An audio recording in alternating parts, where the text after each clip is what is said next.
আদম আলাইহিস সালাতু ওয়াস সালামের ছেলে কাবিল আরেক পুত্র হাবিলকে নিজ হাতে হত্যা করেছে। হেদায়েতের মালিকানা যদি নবী আদম আলাইহিস সালাতু ওয়াস সালামের কাছে থাকতো, তিনি তার সন্তানদেরকে এমন বিপদগামী হতে দিতেন না। কথা বলতে হবে, ঠিক কিনা? হেদায়েতের মালিকানা যদি নবী নূহ আলাইহিস সালাতু ওয়াস সালামের হাতে হতো, তাহলে তিনি তার কলিজার টুকরা সন্তান কেনানকে কুফফারদের সাথে মিলিত হয়ে আল্লাহর প্লাবনে, আল্লাহর গজবে দুনিয়া থেকে বিদায় হতে দিতেন না। হেদায়েতের মালিকানা যদি নবী লূত আলাইহিস সালাতু ওয়াস সালামের হাতে থাকতো, প্রিয়তমা স্ত্রী কওমে লূতের সাথে সঙ্গ দিয়ে আল্লাহর গজবে জমিন থেকে বিদায় হতো না। হেদায়েতের মালিকানা যদি জাতির পিতা ইব্রাহিম আলাইহিস সালাতু ওয়াস সালামের হাতে থাকতো, তাহলে তার অতি প্রিয় কলিজার টুকরা শ্রদ্ধাভাজন পিতা আজর ঈমান হারা হয়ে মুশরিক অবস্থায় দুনিয়া থেকে বিদায় নিত না। হিদায়াতের মালিকানা যদি সর্বোপরি দু জাহানের বাদশাহ ইমামুল মুরসালিন রাহমাতুল লিল আলামিন খাতামুল আম্বিয়া নবিয়ুনা মুহাম্মদুর রাসূলুল্লাহ সাল্লাল্লাহু আলাইহি ওয়াসাল্লামের হাতে থাকতো, কলিজার টুকরা চাচা আবু তালেব ঈমান হারা হয়ে দুনিয়া থেকে বিদায় নিতেন না। কথা বলতে হবে, ঠিক কিনা বলেন? আল্লাহর হাবিব সাল্লাল্লাহু আলাইহি সাল্লাম যখন দেখতে পেলেন কলিজার টুকরা চাচা আবু তালেব ঈমান হারা হয়ে জমিন থেকে বিদায় হয়ে গেলেন, নবীজি এত কাঁদলেন আর এত আফসোস করলেন। কোরআন মাজিদ আল্লাহ পাক বলে দিলেন, ও আমার হাবিব, ইন্নাকা লা তাহদি মান আহাবাবতা ওয়ালাকিন্নাল্লাহা ইয়াহদি মান ইয়াশা। ও আমার হাবিব, আপনি যাকে খুশি তাকে হিদায়াত দিতে পারবেন না। হিদায়াতের মালিক আপনি নন, হিদায়াতের মালিক আমি আল্লাহ রাব্বুল আলামিন। যাকে খুশি তাকে আমি আল্লাহ পাক হিদায়াত দান করে দেব। এক বাক্যে সকলে একটু জবাব দিয়ে বলুন তো, হিদায়াত দেওয়ার একমাত্র মালিক কে? আল্লাহর কাছে আমরা হিদায়াত কামনা করি, কিন্তু আমাদের এই উপমহাদেশে যেহেতু আমাদের ধর্মীয় আবেগ অনেক বেশি, ধর্মীয় জ্ঞান কম, এই সুযোগটাকে কাজে লাগিয়ে এদেশের ভণ্ড ধর্ম ব্যবসায়ী, ভণ্ড পীররা মাজারের ব্যবসা জমজমাট করে ফেলেছে। তারা এখন দরবার থেকে শুধুমাত্র হেদায়েত বিক্রি করে না, জান্নাতের মোটামুটি টিকিটও বিক্রি করে। বাংলাদেশের এমন কুখ্যাত দরবারও আছে, আমি আপনাকে এখন এই মুহূর্তে ভিডিও রেকর্ড শোনাতে পারবো। লক্ষ লক্ষ মুরিদ তাদের আছে। সেই মজলিসি তারা ওপেনে লাখো মানুষের সামনে ঘোষণা দিয়ে বলছে, এই পীরের মুরিদ যদি কেউ হয়, সে যদি মারা যায়, কবরে সওয়াল জবাব করার জন্য ফেরেশতা আসবে না। এমন কথাও বলেছে তারা।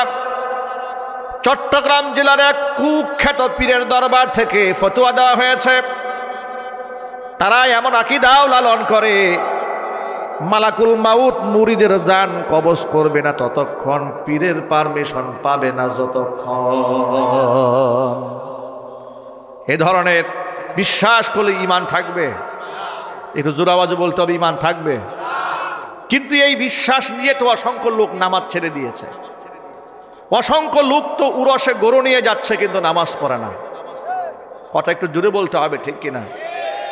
আপনারা কি বাহিরে আওয়াজ হচ্ছে? এই সাইডটাতে কোনো ডান বামে কোনো আওয়াজ নাই, কিন্তু অপারেটর ভাই এই সাইডটাতে আওয়াজ নাই, এই সাইডটাতে আওয়াজ নাই। কি সমস্যা দেখেন তো? এদিকে কোনো মাইক ঘুরাই দেওয়া যায় কিনা? একটু এদিকে মাইক আমাদের ঘুরাই দেওয়া যায়, দুই পাশ থেকে মাইক একটু ঘুরাই দেন। এই গ্যাপ জায়গার মধ্যে আওয়াজ নাই, দেখেন একটু ঘুরাই দেন মাইক। যেহেতু লোকেরা বিশ্বাস করে বসে আছে, আমরা এমন পীরের মুরিদ হয়েছি, আমাদের চিন্তার কোনো কারণ নাই। নাউজুবিল্লাহ বলবেন না? সবাই একটু জোরে বলুন নাউজুবিল্লাহ। আপনাদের কাছে মনে হয় যে আমি গল্প বলছি আপনাদের সামনে? আপনারা কিছুদিন আগে একটা ভিডিও দেখেছেন, অল্প কিছুদিন আগে। আমরা তো সারা জীবন আপনাদেরকে এই ধরনের মাজার পূজারীদের ব্যাপারে সতর্ক করেছি শিরকের বিরুদ্ধে বলেছি, বেদাতের বিরুদ্ধে বলেছি, কুসংস্কারের বিরুদ্ধে বলেছি, জুলমের বিরুদ্ধে বলেছি। কথা বলতে হবে ঠিক কিনা? খোদাদ্রোহিতার বিরুদ্ধে বলেছি, নাস্তিকদের বিরুদ্ধে বলেছি, বারবার সতর্ক করেছে। কিন্তু ওরা আবার আমাদের কথার পাল্টা জবাব দিয়ে বলেছে যে আমরা মাজার পূজা করি না, আমরা মাজার জিয়ারত করি, মাজার ওয়ালাদেরকে আমরা মোহাব্বত করি, আর আমাদেরকে ওয়াহাবি বলে গালমন্দ করেছে। কিন্তু ওরা যে মাজার পূজা করে তার দলিল তো ইতোমধ্যে জাতির সামনে ওরা তুলে ধরেছে। তার প্রমাণ কি? এসএসসি পরীক্ষার্থী কয়েকটাকে ধরে নিয়ে গেছে মাজারে, আবার ভিডিও করে ছেড়েও দিয়েছে। এসএসসি পরীক্ষার্থীদেরকে নিয়ে মাইজ ভান্ডার দরবার শরীফে গিয়া বলছে, বাবা তোমার কদমে আমাদের সালাম, সালামটা গ্রহণ কইরো। আর এই যে ছেলেগুলো আসছে এসএসসি পরীক্ষা দেবে, এদের ভুল ত্রুটি ক্ষমা করে দিয়ে তুমি পরীক্ষায় কামিয়াব করে দিও। নাউজুবিল্লাহ বলবেন না? একটু জোরে বলুন না নাউজুবিল্লাহ। এটা যে সুস্পষ্ট শিরিক, কোনো সন্দেহ আছে? কবরে যিনি শুয়ে আছেন তিনি আমাকে সাহায্য করতে পারেন? একটু জোরে বলতে হবে, পারেন। যিনি আমাকে সাহায্য করবেন তিনি কে? আল্লাহর হাবিব সাল্লাল্লাহু আলাইহি সাল্লাম তার কলিজার টুকরা ভাতুষপুত্র আব্দুল্লাহ ইবনে আব্বাস রাইসুল মুফাসসিরিন তাকে ডেকে বলছেন, ইয়া গোলাম ইদা সাআলতা ফাসআলিল্লাহ, ও আমার বৎস শোনো, তোমার যদি কিছু চাওয়ার প্রয়োজন হয় তো আল্লাহর কাছেই চাবে। ওয়া ইদা ইসতাআনতা ফাসতাইন বিল্লাহ, সাহায্য প্রার্থনা করার প্রয়োজন হলে তুমি আল্লাহর কাছে সাহায্য প্রার্থনা করবে। মনে রেখো, তামাম পৃথিবীর সকল মানুষ যদি তোমার অকল্যাণ চায় আর আল্লাহ যদি কল্যাণ চান, তাহলে গোটা পৃথিবীর মানুষ মিলেও তোমার অকল্যাণ করতে পারবে না। আর আল্লাহ পাক যদি অকল্যাণ চান, বিশ্বের সমস্ত মানুষ মিলেও যদি তোমার কল্যাণ চান, পৃথিবীর মানুষ তোমার কল্যাণ সাধন করতে পারবে না। এক বাক্যে সকলকে বলতে হবে, কল্যাণ অকল্যাণের একমাত্র মালিককে। সুতরাং মাজারে চাওয়া যেমন শিরিক, মাজারে শুয়ে আছেন তিনি দিতে পারেন এই বিশ্বাস রাখা যেমন শিরিক, অনুরূপভাবে পহেলা বৈশাখে মঙ্গল শোভাযাত্রা করে তার কাছে মঙ্গল কামনা করাও শিরিক। আফসোসের সাথে আমাদের বলতে হচ্ছে, আজকে 90 থেকে 95% মুসলিম অধ্যুষিত এই দেশে মুসলমানদেরকে মুশরিক বানিয়ে দেওয়ার জন্য যে কত প্রকার চক্রান্ত চলছে তার কোনো হিসাব নাই। চক্রান্ত থেমে নাই বাংলাদেশে। একেবারে দেশ স্বাধীন হওয়ার পর থেকে আজকের এই দিন পর্যন্ত দাড়ির বিরুদ্ধে চক্রান্ত হয়েছে, টুপির বিরুদ্ধে চক্রান্ত হয়েছে। কথা বলতে হবে ঠিক কিনা? আলেমদের বিরুদ্ধে চক্রান্ত হয়েছে। প্রত্যেক বছর 16 ডিসেম্বর যখন আসে, যেমন খুশি তেমন সাজো, এই ধরনের অনুষ্ঠানের মধ্যে এমন নিকৃষ্ট কিছু চরিত্র আছে, দুশ্চরিত্র লম্পটের চরিত্র বোঝাবার জন্য মুখের মধ্যে আর্টিফিশিয়াল দাড়ি, মাথার মধ্যে টুপি, গায়ের মধ্যে সাদা পাঞ্জাবি দিয়া রাজাকার সাজিয়ে নাটক করা হয় বাংলাদেশে। এর চেয়ে বড় নির্লজ্জতা বেহায়াপনা আর কি হতে পারে? ইসলামের সাথে এর চেয়ে বড় অপমান আর উপহাস কি হতে পারে? আমি জানি না কারা এখানে আওয়ামী লীগের কে কারা বিএনপি কে, জামাত ইসলাম জানার প্রয়োজন মনে করি না।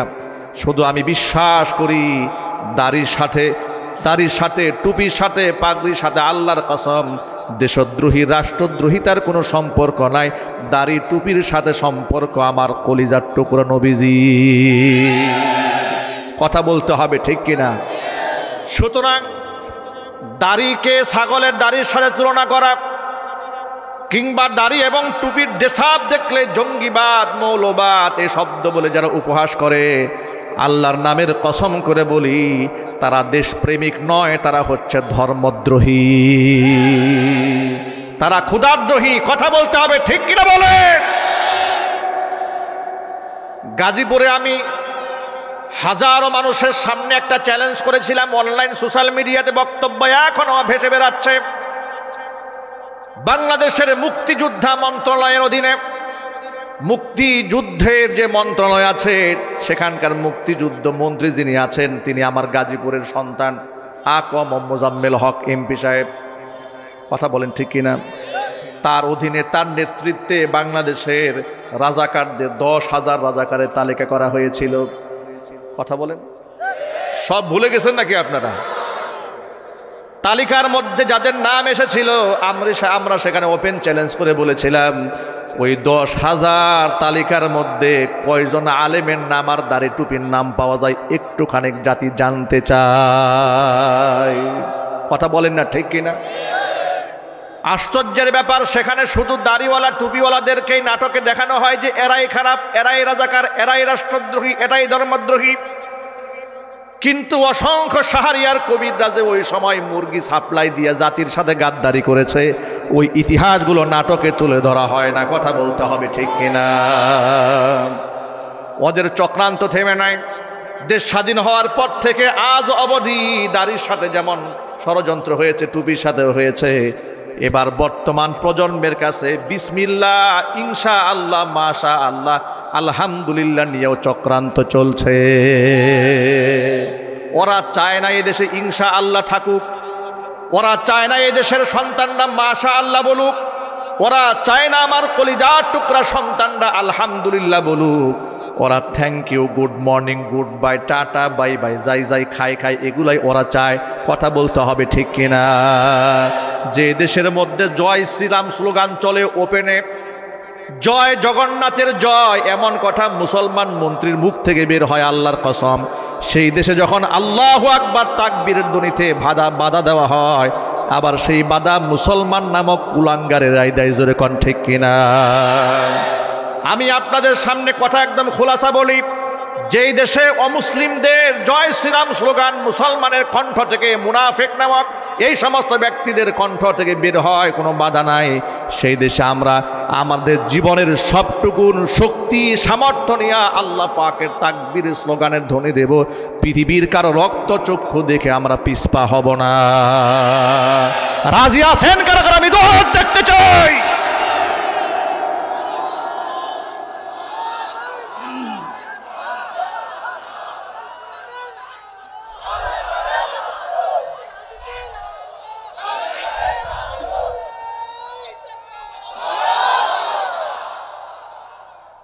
ওদের চক্রান্ত যে থেমে নেয়, আপনাদের সামনে আমি প্রমাণ পেশ করছি, লক্ষ্য করেন। কথাটা খুব গভীর মনোযোগ সহকারে শুনতে হবে। ইসলামে ভাষার গুরুত্ব অপরিসীম, ঠিক কিনা বলেন? আমি আমার মাতৃভাষায় কথা বলি, বাংলা ভাষায় কথা বলি, বাংলা ভাষার গুরুত্ব ইসলামে আছে না নাই? একটু জোরে বলতে হবে তো। আচ্ছা, আপনারা সকলে এ কথা বলেন তো আমাকে। এই পৃথিবীতে বর্তমানে 7,000-এর উপরে ভাষা আছে। এই সমস্ত ভাষার স্রষ্টাকে একটু জোরে বলেন সকলে। সকল ভাষার স্রষ্টাকে প্রমাণ কোরআন থেকে নেন। সূরা রূমের মধ্যে আল্লাহ পাক বলেন, আমিন আয়াতিহি খালকুস সামাওয়াতি ওয়াল আরদি ওয়া ইখতিলাফু আলসিনাতিকুম ওয়া আলওয়ানিকুম ইন্না ফি যালিকা লাআয়াতিন লিল আলিমিন। আমি আল্লাহ পাকের কুদরতের সৃষ্টির নিদর্শন দেখো। খালকুস সামাওয়াতি ওয়াল আরদি, আসমান জমিনের সৃষ্টি, এটা আমি আল্লাহ পাকের একটা নিদর্শন। ওয়াখতিলাফু আলসিনাতিকুম ওয়া আলওয়ানিকুম, তোমাদের ভাষার বৈচিত্র্যময়তা, গায়ের রঙের ভিন্নতা, এগুলা মানুষ তৈরি করে দেয় নাই। সাদা আমি তৈরি করেছি, কালা আমি আল্লাহ তৈরি করেছি, শ্যাম বর্ণ আমি তৈরি করে দিয়েছি, শ্বেতাঙ্গ কৃষ্ণাঙ্গ আমি তৈরি করেছি। তোমাদের বাংলা ভাষা, আরবি, উর্দু, ফার্সি ভাষায় সকল ভাষার স্রষ্টা আমি আল্লাহ। জোরে জোরে করুন সুবহানাল্লাহ। ইন্না ফি যালিকা লাআয়াতিন লিল আলিমিন, জ্ঞানীদের জন্য এখানে শিক্ষা রয়েছে। প্রত্যেকটা মানুষের কাছে তার মায়ের ভাষার গুরুত্ব আছে। আল্লাহর হাবিব বিশ্বনবী রাহমাতুল লিল আলামিন বলেছেন, আনা আফসাহুল আরব, আমি আরবদের মধ্যে সবচেয়ে বিশুদ্ধ আরবি ভাষী। আল্লাহ নবী সাল্লাল্লাহু আলাইহি সাল্লামকে আল্লাহ পাক আরবি ভাষায় দুনিয়াতে প্রেরণ করেছিলেন। পৃথিবীর প্রত্যেকটা নবীকে তার মাতৃভাষায় দুনিয়াতে আল্লাহ পাক কিতাব দান করেছেন। জোরে কোন সুবহানাল্লাহ। কোরআন কারীমের ভাষায় আল্লাহ বলছেন, وما أرسلنا من رسول إلا بلسان قومه ليبين لهم فيضل الله من يشاء ويهدي من يشاء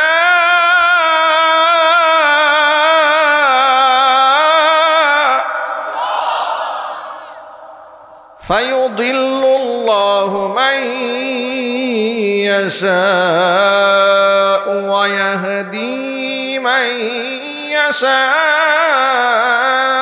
وهو العزيز الحكيم আল্লাহ পাক বলেন ওয়ামা আরসালনা মির রাসূলিন, এই পৃথিবীতে আমি এমন কোন রাসূল পাঠাই নাই ইল্লা বিলিসানি কওমিহি, তবে প্রত্যেকটা রাসূলকে প্রেরণ করেছিলাম তার মাতৃভাষা দিয়েই।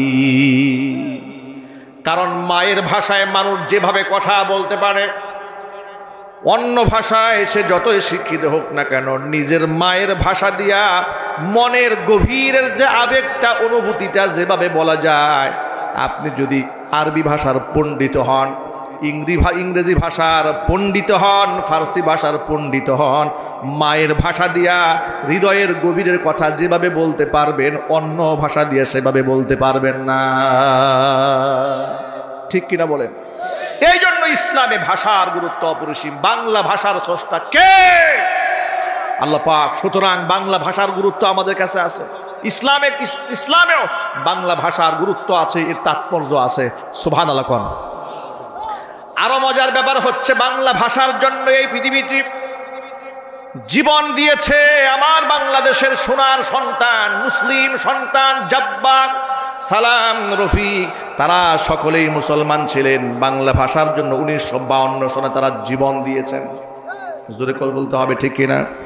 সুতরাং বাংলা ভাষার গুরুত্ব যারা মুমিন মুসলমান, কোরআন শিক্ষায় যারা শিক্ষিত হয়, জ্ঞানী হয়, তাদের কাছে অপরিসীম। এটা নিয়ে আমাদের কোনো বাংলা ভাষা নিয়ে, বাংলা ভাষার বিরুদ্ধে এদেশের মুসলমানদের কিংবা আলেম ওলামাদের কোনো অ্যালার্জি নাই, বরং আছে ভালোবাসা, আছে বিশ্বাস। সুবহানাল্লাহ। কিন্তু আশ্চর্যের ব্যাপার কি জানেন? 21শে ফেব্রুয়ারি আন্তর্জাতিক মাতৃভাষা দিবস। এই দিবসে বাংলাদেশের একটি স্বনামধন্য টিভি চ্যানেল, নাম হচ্ছে এটিএন নিউজ। এটিএন নিউজে বাংলা ভাষার তাৎপর্য বর্ণনা করার জন্য একজন বাংলাদেশের বাংলা সাহিত্যিক নামক এক বুদ্ধিজীবীকে দাওয়াত দেওয়া হলো। তিনি টক শোতে হাজির হয়ে বললেন যে দেখুন, আমাদের বাংলা ভাষার মধ্যে ইদানিং বিকৃত চলছে। কারণ কি? কারণ এই দেশের তরুণ প্রজন্মের ছেলেরা ইদানিং কথায় কথায় মাশা আল্লাহ বলে, ইনশা আল্লাহ বলে, আলহামদুলিল্লাহ বলে, জাযাকাল্লাহ বলে। সুতরাং এটা হচ্ছে একটা বাংলা ভাষার বিকৃতি। নাউজুবিল্লাহ বলবেন না? আচ্ছা, আমি আপনাদের জ্ঞাতার্থে একটা প্রশ্ন করতে চাই। এই ভদ্রলোক বলেছে যে আমরা যখন ছোটবেলায় চিঠি আদান প্রদান করতাম, আমাদেরকে জিজ্ঞেস করা হতো তুমি কেমন আছো। লোকটা বলছে যে আমরা তখন বলতাম ভালো আছি। কিন্তু ইদানিং লোকেরা বলে, বাচ্চারা বলে আলহামদুলিল্লাহ ভালো আছে। আলহামদুলিল্লাহ লোকেরা কেন বলে? এটা হচ্ছে বাংলা ভাষার মধ্যে আরবি ভাষা ঢুকিয়ে এটা কি এক প্রকারের বিকৃত করা হচ্ছে বাংলা ভাষাকে। এখানটা হয় নাই। এই ভদ্রলোক কি বলেছে শোনেন। সেই ভদ্রলোক বলেছে, কেন তুমি আলহামদুলিল্লাহ বললা? উচিত ছিল আলহামদুলিল্লাহ না বলে যে আঙ্কেল আমি ভালো আছি। নাউজুবিল্লাহ বলবেন না? পাগলের মাথা নষ্ট হয়ে গেছে। উনি আরবি ভাষার বিরোধিতা করতে করতে ওনার অজান্তেই মুখ থেকে ইংরেজি বলে ফেলেছে। মানে ইনশাল্লাহ মাশাল্লাহ বললে বাংলা ভাষার বিকৃতি, কিন্তু আঙ্কেল বলতে কোনো অসুবিধা নাই। এই ভদ্রলোকটি নাম হচ্ছে সকৃত নোমান। উনি একজন লেখক এবং তিনি নাকি সাহিত্যিক। এর আগে জীবনেও নাম শুনি নাই। এই বিতর্ক আসার পরে, এই ভিডিওটা দেখার পরে নামটা শুনেছি। এরপরে তিনি বললেন যে দেশের তরুণ প্রজন্মের ছেলেরা ইদানিং খালি ইনশা আল্লাহ বলে, এটা ইদানিং নাকি শুরু হয়েছে। পাগলের মাথা নষ্ট হয়ে গেছে। পাগলের কি হয়ে গেছে? মাথা নষ্ট হয়ে গেছে। আমি আমার সকল ভাইদেরকে একটা ইতিহাস শোনাতে চাই। আপনাদের কষ্ট হচ্ছে না তো?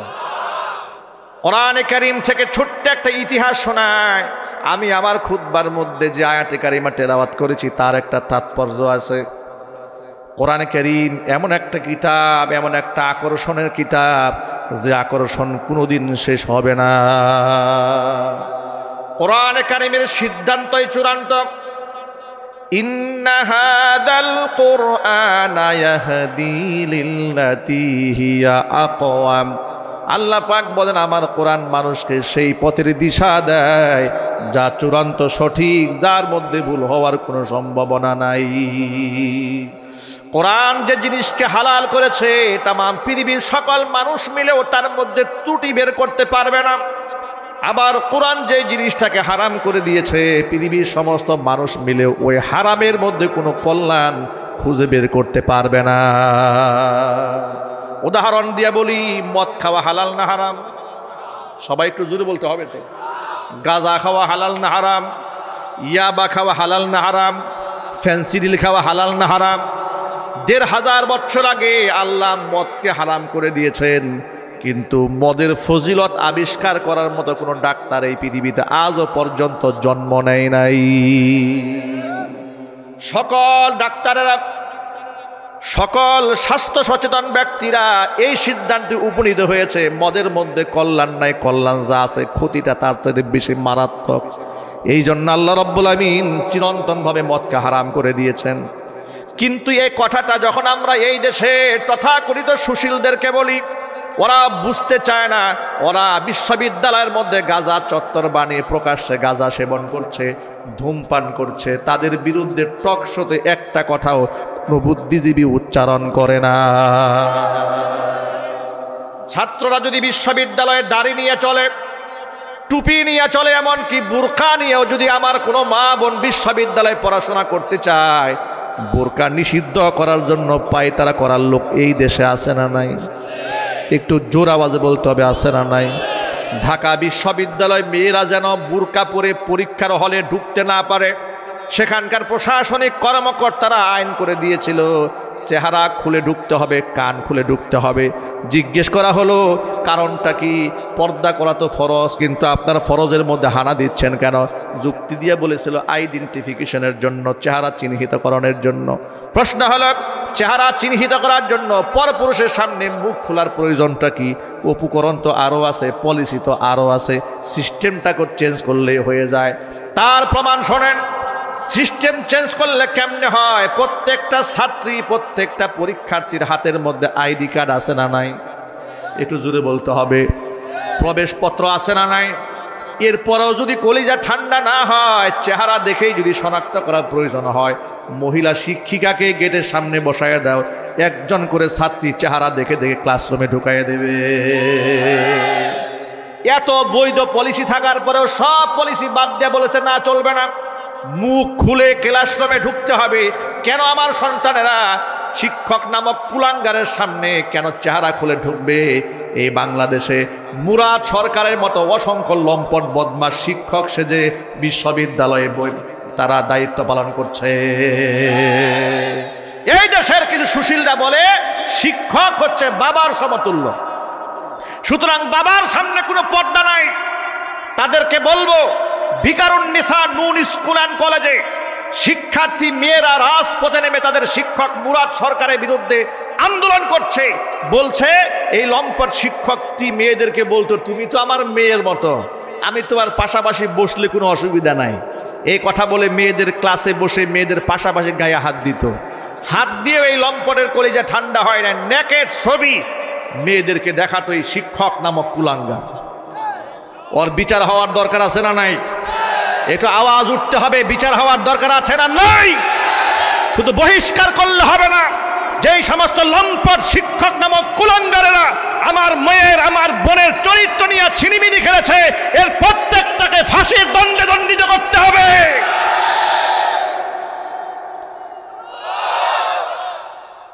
ওরা আবার বলে সুতরাং বাবার সামনে কোনো পর্দা নাই।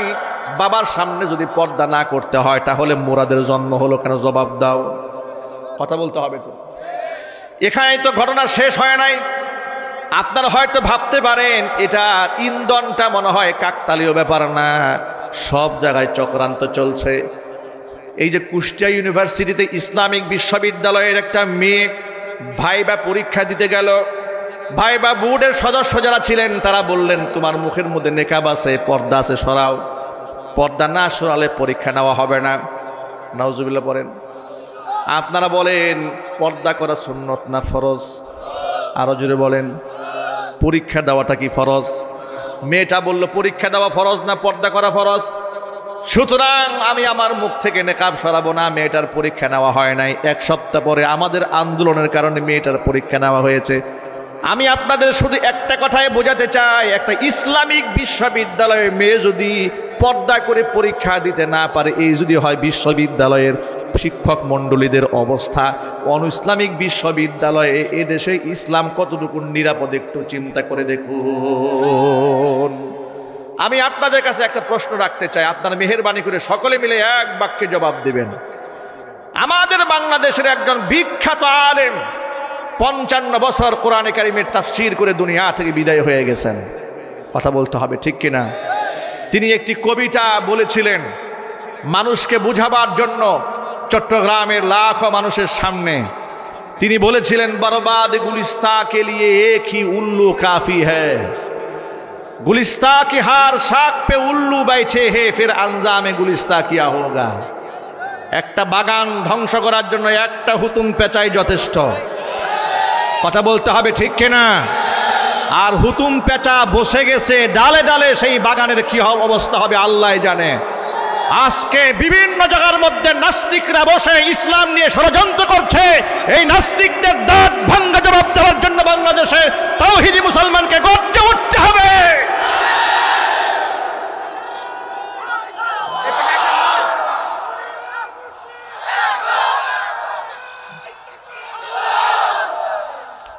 আমাদের বার্তা বড় স্পষ্ট, পর্দা নিয়ে কোনো ষড়যন্ত্র বাংলাদেশে মানা হবে না।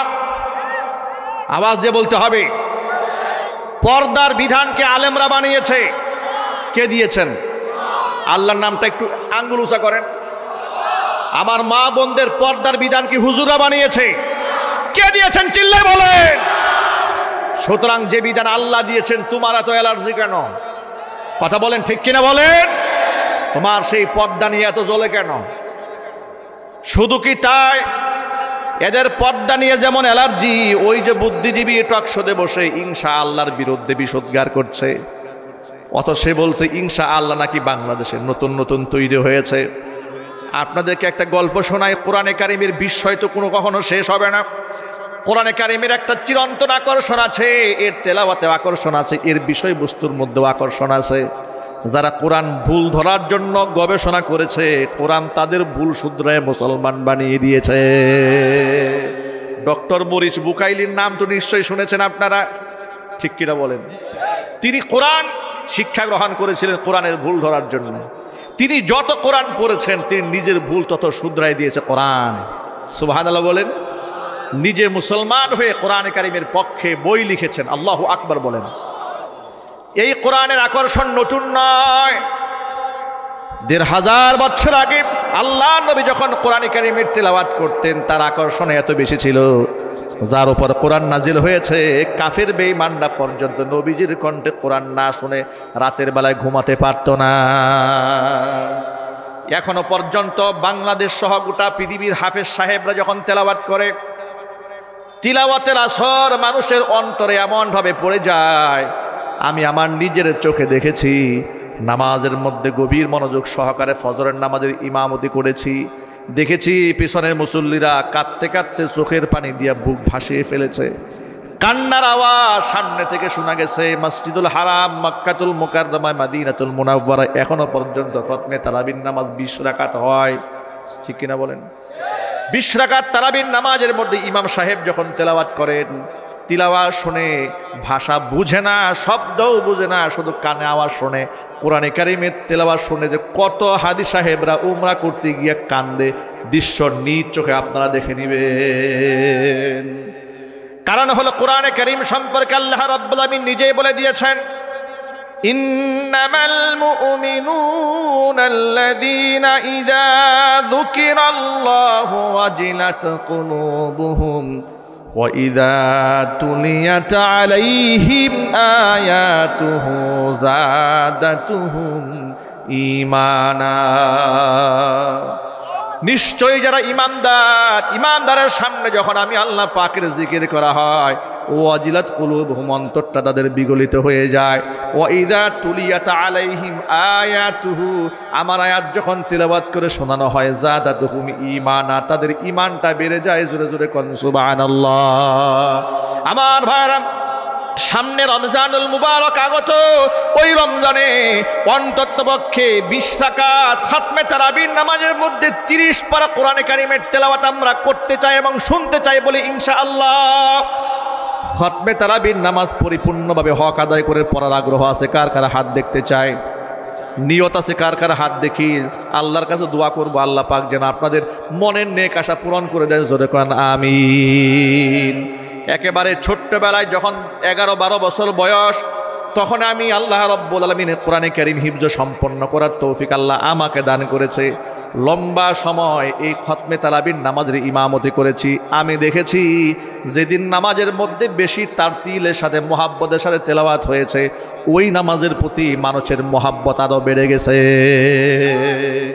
নামাজের মধ্যে কোনো তাড়াহুড়া চলবে না। বাংলাদেশে পাইকারি ধরে নামাজ হয়, ঠিক কিনা বলেন? পাইকারে ধরে নামাজ চলবে না, পাইকারে ধরে সিজদা চলবে না, পাইকারে ধরে তিলাওয়াত চলবে না। এমন যেন না হয় ইয়ালামুন আর তালামুন ছাড়া কোনো শব্দই বোঝা যায় না। এমন হাফেজ সাহেব বাংলাদেশে নাই? জোরে বলতে হবে, আছে না নাই? আমি আপনাদেরকে সামান্য একটুখানি খাতমে কোরআনের তিলাওয়াত শোনাচ্ছি তারাবির নামাজে। আউযু বিল্লাহি মিনাশ শাইতানির রাজীম। বিসমিল্লাহির রহমানির রহিম। আলহামদুলিল্লাহি রাব্বিল আলামিন আর রহমানির রহিম মালিকি ইয়াউমিদ্দিন ইয়্যাকা না'বুদু ওয়া ইয়্যাকা নাস্তাঈন। ইহদিনাস সিরাতাল মুস্তাকিম সিরাতাল লাযীনা আন'আমতা আলাইহিম غير المغضوب عليهم ولا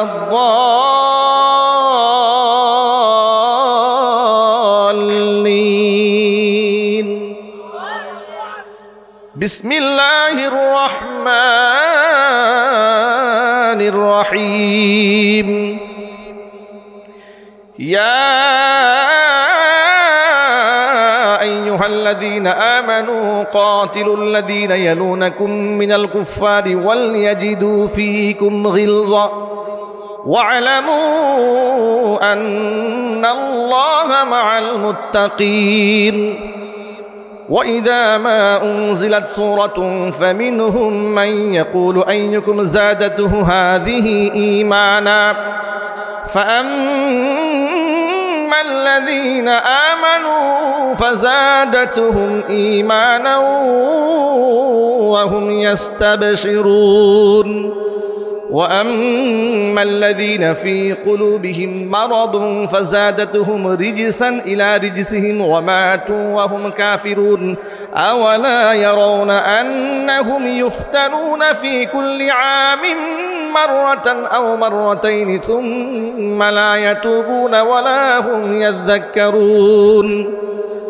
وإذا ما أنزلت سورة نظر بعضهم إلى بعض هل يراكم من أحد ثم انصرفوا صرف الله قلوبهم بأنهم قوم لا يفقهون.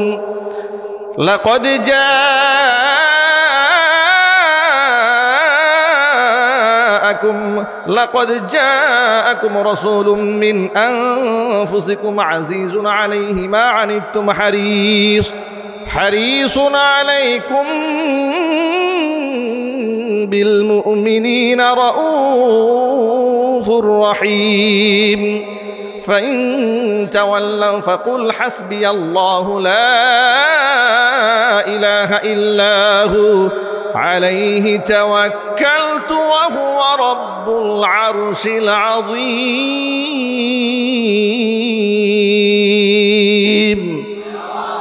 صدق الله العلي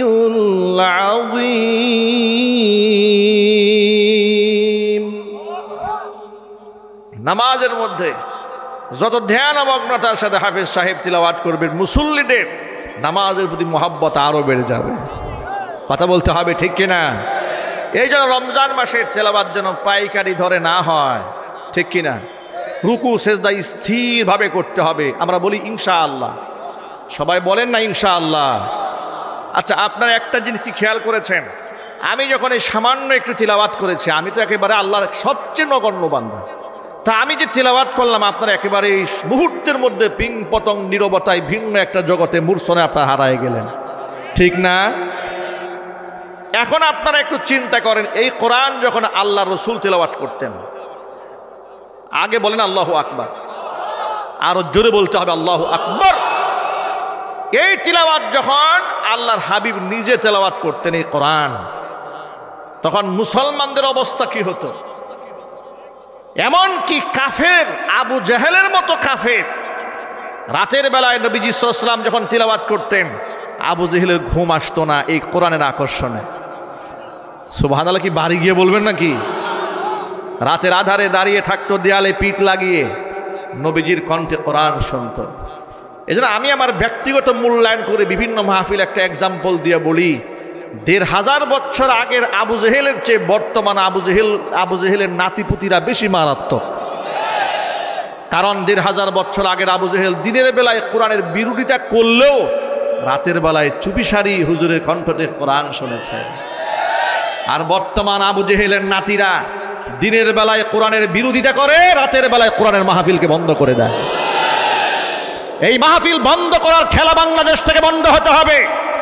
যে দেশে যাত্রা পালা হয় মাইকে বিরাট বড় সাউন্ড দিয়ে, বক্সে সাউন্ড দিয়ে গান হয়, ডিজে পার্টি হয়, বাধা দেওয়া হয় না, কোরআনের মাহফিলে কোনো বাধা মানা হবে না। কথা বলতে হবে, ঠিক কিনা বলে?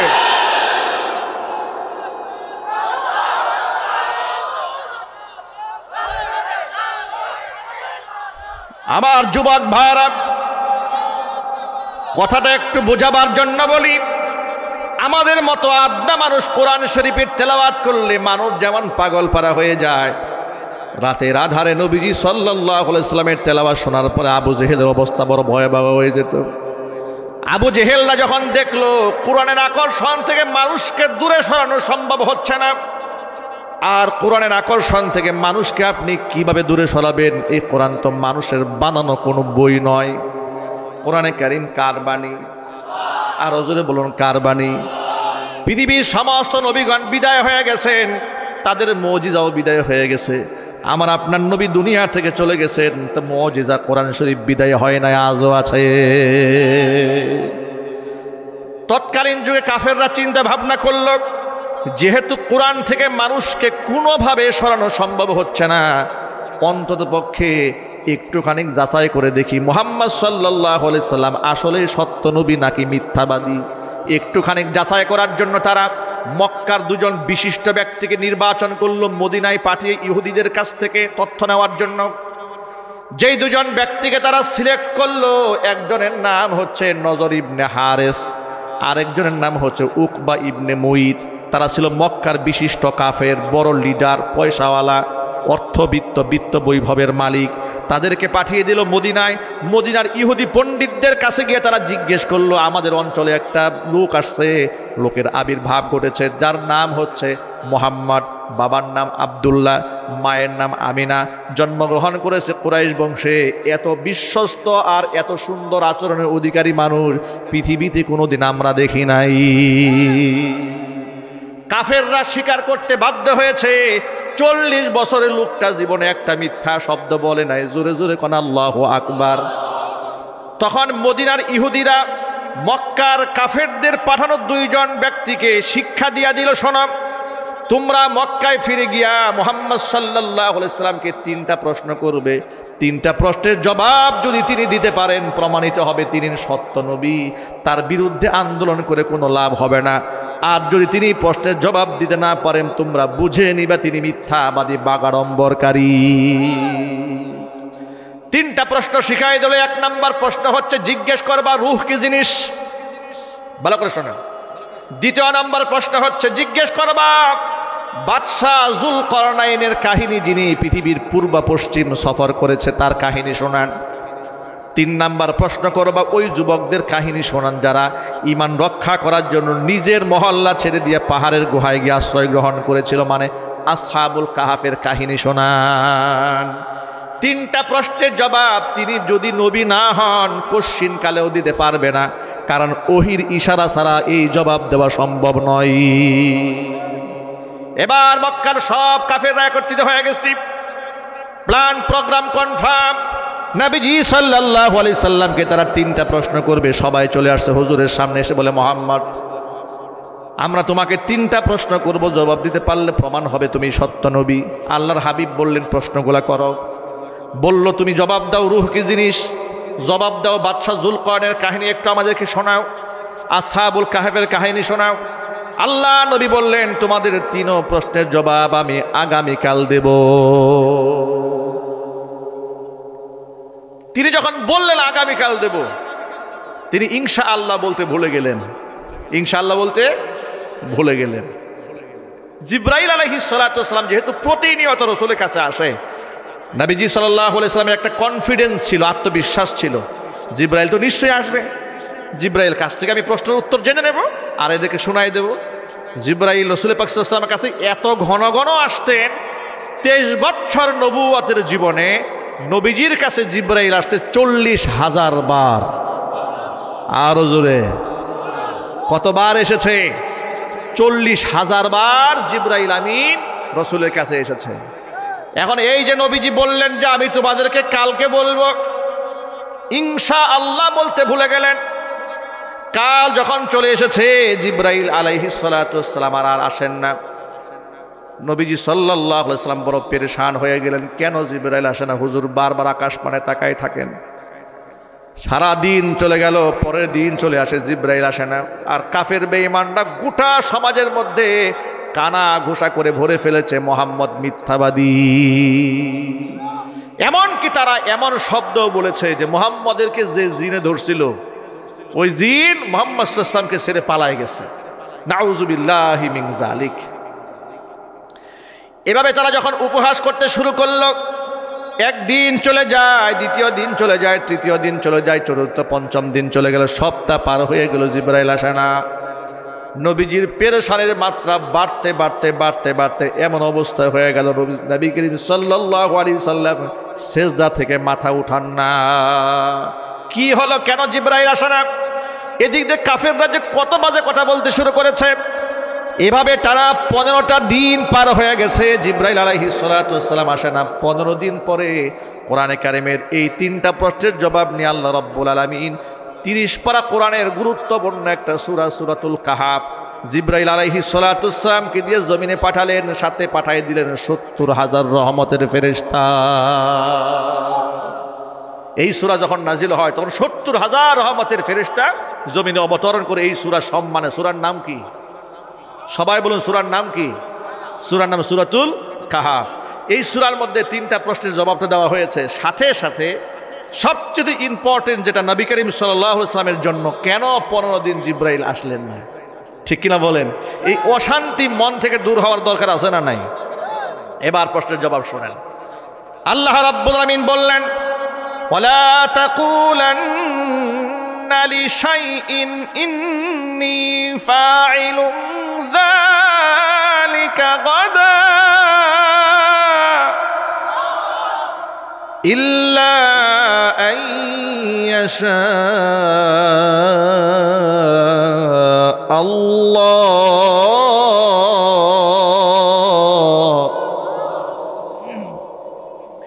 واذكر ربك إذا نسيت وقل عسى أن يهديني ربي لأقرب من هذا رشدا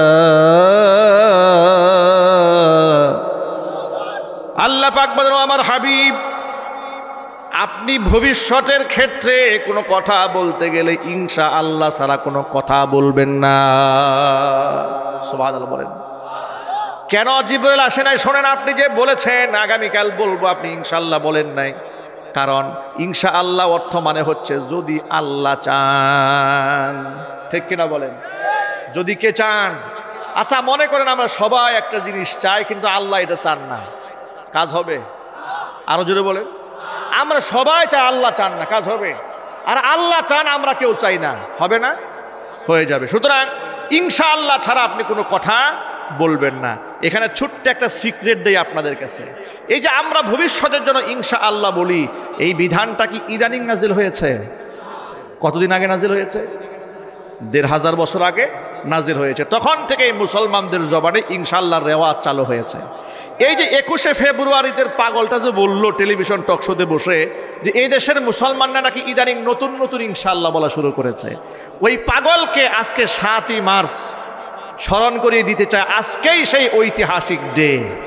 কথা বলে না কেন? আজকে সেই ঐতিহাসিক ডে। স্বাধীনতার স্থপতি প্রেসিডেন্ট মরহুম শেখ মুজিবুর রহমান দুনিয়া থেকে চলে গেছে। আল্লাহ পাক তাকে জান্নাতুল ফেরদাউস দান করেন। তিনি এই দেশের যুদ্ধ শুরু হওয়ার প্রারম্ভে ৭ই মার্চের ভাষণে লাখো লাখো দেশপ্রেমিক মানুষদেরকে সামনে নিয়ে বলেছিলেন, রক্ত যখন দিয়েছি রক্ত আরো দেব, এদেশকে মুক্ত করে ছাড়বো ইনশাআল্লাহর আওয়াজটা সকলে জুড়ে বলতে পারেন নাই। বঙ্গবন্ধুর মতো জুড়ে বলতে হবে, এদেশকে মুক্ত করে ছাড়বো ইনশাআল্লাহ। এর দ্বারা কি প্রমাণ হয়েছে? এর দ্বারা প্রমাণ হলো দেশ তৈরি হওয়ার আগে এদেশের মুসলমানদের জবানে ইনশাআল্লাহ ছিল। সুতরাং সেই ইনশাআল্লাহ নিয়ে এই দেশে নতুন করে যাদের অ্যালার্জি শুরু হয়েছে, বাংলা ভাষার বিকৃতি বলে ইনশাআল্লাহর বিরুদ্ধে যারা কথা বলে, আল্লাহর কসম করে বলছি এরা কাফের বেঈমানদের এজেন্ট, টাকার বিনিময়ে বাংলাদেশে গোলামি করছে। কথা বলতে হবে, ঠিক কিনা? সুতরাং ইনশাআল্লাহর বিরুদ্ধে কোনো ষড়যন্ত্র বাংলাদেশে মেনে নেওয়া হবে না। জোরে বলতে হবে। আলহামদুলিল্লাহ বিরুদ্ধে কোনো ষড়যন্ত্র বাংলাদেশে মেনে নেওয়া হবে না। জাযাকাল্লাহর বিরুদ্ধে কোনো ষড়যন্ত্র বাংলাদেশে মেনে নেওয়া হবে না। বরং আমি অনেক মাহফিলে বলেছি, আজও বলি, এদেশ স্বাধীন হয়েছে ইনশাআল্লাহর বদৌলতে। বঙ্গবন্ধু যদি ইনশাআল্লাহ না বলতেন হয়তোবা এদেশ স্বাধীন নাও হতে পারত। ইনশাআল্লাহর বরকতে আল্লাহ দেশকে মাত্র ৯ মাসে স্বাধীন করে দিয়েছেন। আল্লাহু আকবার বলেন। সুতরাং শুকরিয়া আদায় করে প্রত্যেকটা এদেশের সদস্যের মুখে মুখে ইনশাআল্লাহ থাকা উচিত। আর ওরা বলে ইনশাআল্লাহ বললে নাকি আমরা মৌলবাদ হয়ে যাই। পাগলের মাথা নষ্ট হয়ে গেছে। এগুলা চিকিৎসার প্রয়োজন আছে না নাই?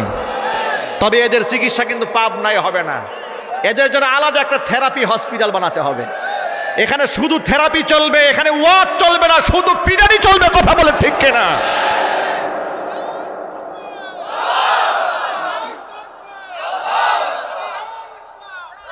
আপনাদেরকে একটা ছোট্ট একটা গল্প বলি। এদেশের নাস্তিক কিংবা বাংলাদেশের মুসলমানের ঘরে জন্ম নেওয়ার পরে ইসলামের প্রতি অ্যালার্জি, এরা কেন লাফালাফি করে, ছোট্ট একটা তথ্য বলি আপনাদের কাছে, আপনারা নিশ্চয়ই বুঝতে পারবেন। কাল্পনিক গল্প, শিক্ষণীয়। রাজা যাচ্ছে হাতির উপর সওয়ার হয়ে, হাতির উপর সওয়ার হয়ে রাজা হাঁকিয়ে যাচ্ছে বিরাট বড় বহর নিয়ে। হঠাৎ করে রাস্তার ডান পাশ থেকে একটা ব্যাঙ লাফ দিয়ে হাতির পায়ে লাথি মেরেছে।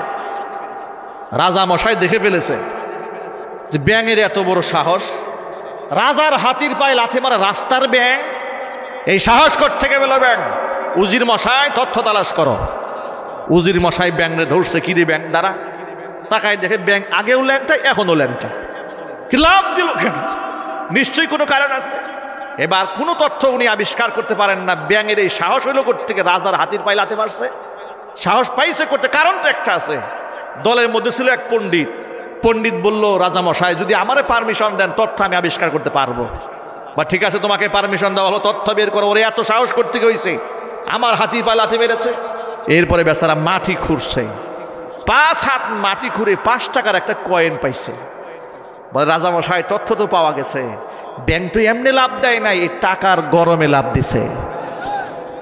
এদেশে নাস্তিক বেঈমানরা টেলিভিশনে বসে যে লাভ দেয়, আপনারা মনে করেন এমনি লাভ দেয়? ওরা ইসরায়েলের টাকা খেয়ে লাভ দেয়, ওটা রাম বামদের টাকা খেয়ে লাভ দেয়। কথা বলতে হবে, ঠিক কিনা? কিন্তু এই লাফালাফি করে কাজ হবে না। লাফালাফি তোমাদের আগে বহু লোক করেছে, জুতা পিটাও তারা খেয়েছে। সুতরাং পর্দা নিয়ে, ধর্ম নিয়ে, ইসলাম নিয়ে, দাড়ি নিয়ে, টুপি নিয়ে, মসজিদ নিয়ে, মাদ্রাসা নিয়ে কোনো ষড়যন্ত্র বাংলাদেশে বরদাস্ত করা হবে না। কে আওয়ামী লীগকে, বিএনপিকে, জামাত ইসলামকে, আপনার হেফাজত ইসলাম ভাগাভাগি নয়, ধর্ম এবং ইসলামের ক্ষেত্রে সব আমরা অভিন্ন একমত। রাজিয়া সরকার দুহাত দেখতে চাই।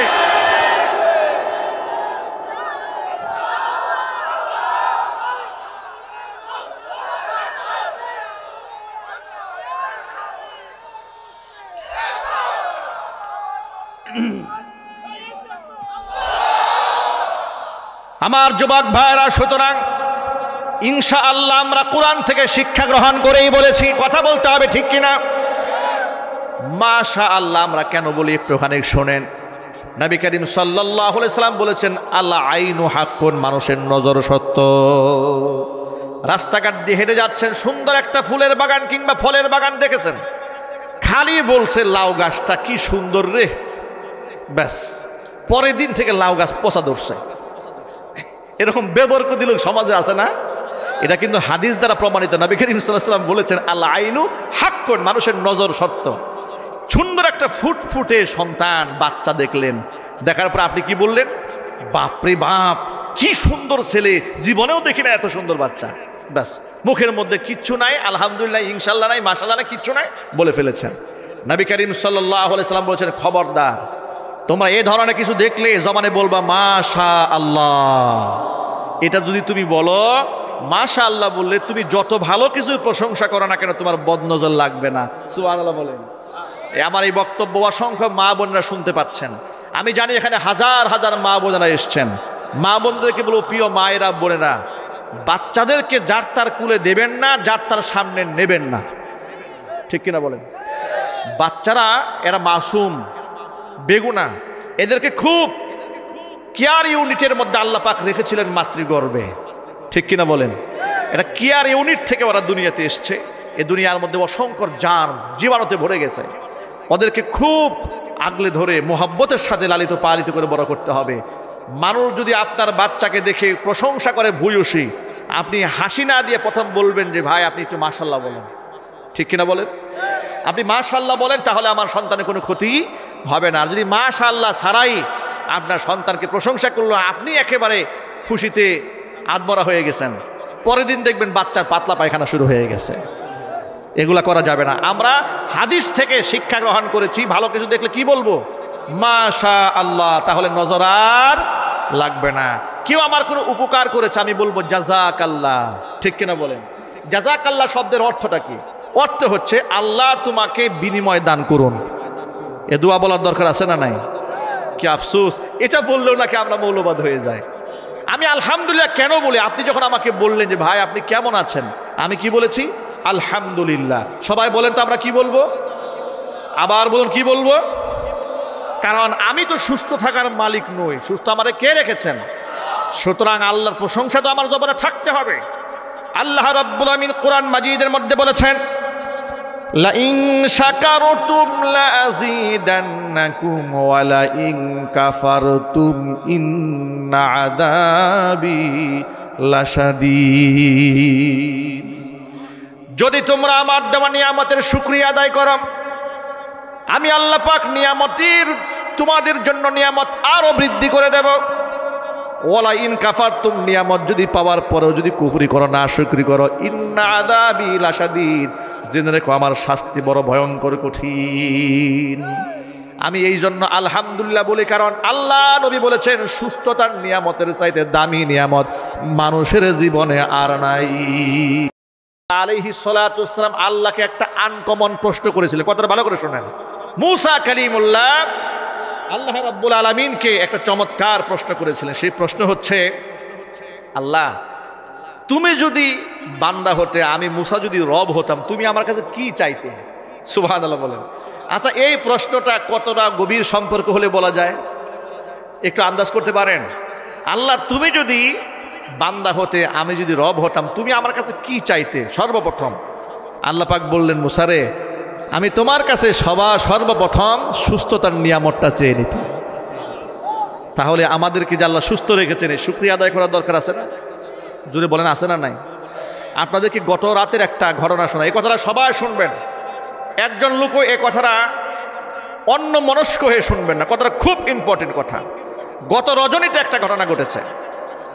গত রাতে আমার দুটো প্রোগ্রাম ছিল। একটা প্রোগ্রাম ছিল আমার গাজীপুর ধীরাশ্রমে, আরেক একটা প্রোগ্রাম ছিল আমার পূর্বাচল 12 নম্বর সেক্টরে। এই দুই প্রোগ্রাম শেষ করে রাত তখন আনুমানিক 1:30 কিংবা 1:30টার মতো বাজে। আমি যখন গাজীপুর ধীরাশ্রমের রাস্তা দিয়ে আমার বাসার উদ্দেশ্যে যাচ্ছি, তখন দেখি একটা অটো ড্রাইভার রোড অ্যাক্সিডেন্ট করে রাস্তায় পড়ে আছে, মনে হচ্ছে তিনি মারা যাবেন, আমাদের কাছে মনে হচ্ছিল। এই দৃশ্য দেখে আমরা গাড়ি ব্রেক করে দাঁড়িয়ে আছি। আমরা এতটুকু নিশ্চিত হতে পেরেছি যে উনি এমনিতেই পড়ে নাই, হয়তো চলার পথে কোনো গাড়ি তাকে ধাক্কা দিয়ে চলে গেছে। কিন্তু যিনি ধাক্কা দিয়েছেন নিশ্চয়ই তিনি টের পেয়েছেন, কিন্তু বাঁচার ভয়ে ইনি এখান থেকে এই ব্যক্তিটাকে ফেলে চলে গেছে। দেখার পরে আমি ড্রাইভার সাহেবকে বললাম গাড়িটা একটু থামান। আমার সাথে সফর সঙ্গী ছিলেন, তারাও এখানে দাঁড়ালেন। দাঁড়াবার পরে আমরা এই লোকটার কাছে গেলাম, গিয়ে দেখি মাথা থেকে রক্ত ঝরছে, পা থেকে রক্ত ঝরছে। আমাদের বিবেক খুব নাড়া দিল যে এমন একটা অসহায় দরিদ্র মানুষ, যারা অটো চালায়, রিক্সা চালায়, তারা কি শিল্পপতি, বড়লোক? নিশ্চয় তারা গরিব মানুষ। এই গরিব মানুষটাকে ফেলে আমরা বিছানায় গিয়ে শুয়ে থাকবো, বিবেকে যে এতভাবে নাড়া দিচ্ছে যারা, এটা হয় না। কিন্তু এত রাতে এই রুগীটাকে করবোটাকে, খুব পেরেশান হয়ে গেলাম। গা থেকে রক্ত ঝরছে। চিন্তা ভাবনা করলাম একটু দাঁড়াই, আল্লাহ যা ফয়সালা করার করবেন।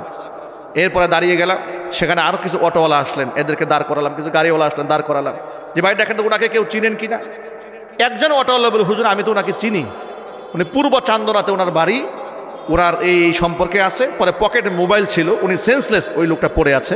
পকেটে মোবাইল ফোনে আমরা যোগাযোগ করেছি। যোগাযোগ করার পরে তাদের আত্মীয়স্বজনকে ইনফর্ম করা হলো। আমরা এই রুগীটাকে নিয়ে চলে গেলাম গাজীপুর সদর হসপিটালে। গভীর রাত, আমাদের বিশ্রাম দরকার, ঘুম দরকার, সারা রাত জেগে আসছি। এটা আমাদের কাছে নাই, আমাদের কাছে মূল ইম্পর্টেন্ট হচ্ছে আল্লাহ যেন আমাদের উসিলায় এই লোকটাকে বাঁচাইয়া দেন। চলে গেলাম সদর হসপিটালে। সেখানে গিয়ে জীবনে যে তিক্ত অভিজ্ঞতার সম্মুখীন হলাম, এটা আপনারা খুব ভালো করে শুনবেন। যখন এই রোগীটাকে হসপিটালে আমরা ইমার্জেন্সিতে ঢুকিয়েছি, ইমার্জেন্সি ডাক্তার যিনি দায়িত্বশীল, ওখানকার দায়িত্বশীল লোক, তিনি আসলেন। এসে বলে ওনাকে কে নিয়ে আসছে? আমরা বললাম যে আমরাই নিয়ে আসছি, রাস্তা থেকে কুড়াই নিয়ে আসছি। আপনারা কেন নিয়ে আসছেন? কেন নিয়ে আসছেন? এই লোকটা এখন যদি মারা যায়, আমাদেরকে বলতেছে কেন নিয়ে আসছেন আপনারা? লোকটা যদি এখন মারা যায় তাহলে এই লাশটা আমরা কার কাছে দেব? আপনাদের নাম ঠিকানা দেন। আমরা আমাদের নাম ঠিকানা দিলাম। আমাদের সাথে আমার ড্রাইভার সাহেব ছিলেন, সফর সঙ্গী ছিলেন, তারা নাম দিল, মোবাইল নাম্বার দিল, যে আমাদের কাছে রাখেন, যে ভাই আমরা রাস্তাঘাটে একটা মানুষ ছটফট করছে মৃত্যু যন্ত্রণায়, আমরা কি ফেলে আসতে পারি? তিনি আমাদেরকে বলেন আপনারা জানেন না উপকার করলে যে বাস খাইতে হয়? আমাদেরকে বলতে উপকার করলে বাস খাইতে হয়, জানেন না? আমি বললাম তাহলে করবোটাকে? উনি আমাকে বললেন যে আপনাদের দায়িত্ব ছিল 999-এ ফোন করা, 999-এ ফোন করে পুলিশকে ইনফর্ম করা, পুলিশ গিয়ে জায়গা ইনভেস্টিগেশন করতো, তারা তাদের হাতে আপনারা এই অসুস্থ লোকটাকে উঠাই দিতেন। আমি মনে মনে চিন্তা করলাম এই প্রসেস করতে করতে যদি লোকটা মারাই যেত, এত প্রসেস সময় তো দেয় না, আর আমরা এটা জানিও না যে 999-এ ফোন দিতে হয়, এই তথ্য আমাদের জানা নাই। এই যে আপনারা যে এখন থেকে জানলেন, রাস্তার ঘাটে কেউ অ্যাক্সিডেন্ট করলে কোথায় ফোন দেবেন? সবাই বলেন না, এটাও একটা দাওয়াত, এটাও একটা দাওয়াত, এটা রাষ্ট্রের সিস্টেম। 999-এ ফোন দেবেন। তবে উনি আমাদেরকে ধমকাধমকি করেছেন, কিন্তু আমরা বিষয়টা পরবর্তী উপলব্ধি করতে পেরেছি। উপলব্ধি এই জন্য করেছি যে এটা দূষণীয় নয়। একটা ক্ষেত্রে আল্লাহ না করুন আসলেই সত্যি সত্যি লোকটা যদি মারা যেত, উনি তো বলতে পারতেন না যে কে তাকে ধাক্কাটা মেরেছিল, ঠিক কিনা বলেন? তা আমরাই তো লাশটা নিয়ে গেছি, আমরাই তো দেহটা নিয়ে গেছি, আমরা এখানে ফেসে যেতাম এই মামলায়, ঠিক কিনা বলেন? পরে ওখানকার দায়িত্বশীল একজন আমাদেরকে বলে হুজুর কিছুদিন আগে একটা লোক এরকম রাস্তা থেকে উঠাই নিয়ে আসছে এরকম এক অসুস্থ রোগীকে, কিছুক্ষণ পরে পুলিশ এসে ওই লোকটাকে ধরে নিয়ে গেছে। সুতরাং আপনাদেরকে সতর্ক করার জন্য কথাটা বলেছি। এটাও বড় কথা নয়, বড় কথা হচ্ছে যে ইমার্জেন্সিতে যারাই থাকেন, এই কথাটা রেকর্ড হচ্ছে, অনলাইনে ছড়ায় যাবে। আমি বলবো ইমার্জেন্সিতে যারাই থাকেন, যদি কোনো অসুস্থ রোগী আপনারা পান, যারা দায়িত্বে আছেন, সে আপনার না হোক আপনার ভাই, না হোক আপনার মা, না হোক আপনার রক্তের কেউ, দায়িত্বশীল হিসেবে তার প্রতি আন্তরিকতা দেখাবার দরকার আছে না নাই? যদি বলতে হবে আছে না নাই? সুতরাং এইভাবে আন্তরিক হওয়া উচিত। আল্লাহ রাব্বুল আমিন আজকে হাজার হাজার মানুষ নিয়ে ওই অসুস্থ লোকটার জন্য আমরা দোয়া করি, আল্লাহ রাব্বুল আমিন তাকে পরিপূর্ণ শেফা দান করেন। পরে আমরা থাকা অবস্থায় তার আত্মীয় স্বজন সব চলে আসছে, তাদের কাছে আমরা তাকে বুঝাই দিয়ে এরপর আমরা বাড়ি গেছি। প্রিয় ভাইয়েরা, সুস্থতার নিয়ামত অনেক বড় দামি নিয়ামত, এই কথা বোঝাবার জন্য এই কথাগুলো বলেছি। আল্লাহ না করুন এমন একটা ঘটনার সম্মুখীন তো আমিও হতে পারি, আপনিও হতে পারেন, ঠিক কিনা বলেন? আল্লাহ পাক যেন এমন কঠিন পরিস্থিতির সম্মুখীন আমাদেরকে না করেন। জোরে কোন আমিন। আপনাদের জন্য একটা সুসংবাদ দিচ্ছি, আগামী রমজান মাস সামনে আগত, রমজান উপলক্ষে আমার লিখিত